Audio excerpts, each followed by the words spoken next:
সমীকরণ জিনিসটি কি হয়। দেখো, ম্যাথমেটিক্সের ক্ষেত্রে যখন দুটো কোয়ান্টিটি একটা আরেকটার সঙ্গে সমান হয়, অর্থাৎ একটা ইকুয়াল টু আমরা আরেকটা লিখি, তখন সেই যে আমাদের স্টেটমেন্ট সেটাকে আমরা কি বলি, সেটাকে আমরা বলি একটি সমীকরণ। উদাহরণ হিসেবে ধরো আমরা বলছি যে 2x + 5 সেটা ইকুয়াল টু 15। তাহলে এই যে 2x + 5 ইকুয়াল টু 15, এটা কি, এটা একটি সমীকরণ। এবার আমরা বাকি যে জিনিসগুলো সেগুলো বুঝি। এক চল বিশিষ্ট। এবার চলরাশি কি? ম্যাথমেটিক্সের ক্ষেত্রে যে সকল রাশির মান পরিবর্তন হতে পারে, যেমন এক্স, ওয়াই, এ, বি, সি, ডি, এদের মান কি, এদের মান পরিবর্তন হতে পারে। বিভিন্ন অঙ্কের ক্ষেত্রে এদের যে মানগুলো সেগুলো আলাদা আলাদা হতে পারে, তাই তো?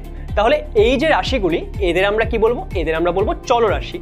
এবং আমরা যে সমীকরণ শিখবো সেখানে কয়টি চলরাশি থাকবে? এখানে থাকবে একটি চলরাশি। সেই জন্য এর নাম কি? এর নাম হলো এক চল বিশিষ্ট দ্বিঘাত সমীকরণ। সম্পূর্ণ ভিডিও দেখতে ডাউনলোড করো আচার্য অ্যাপ।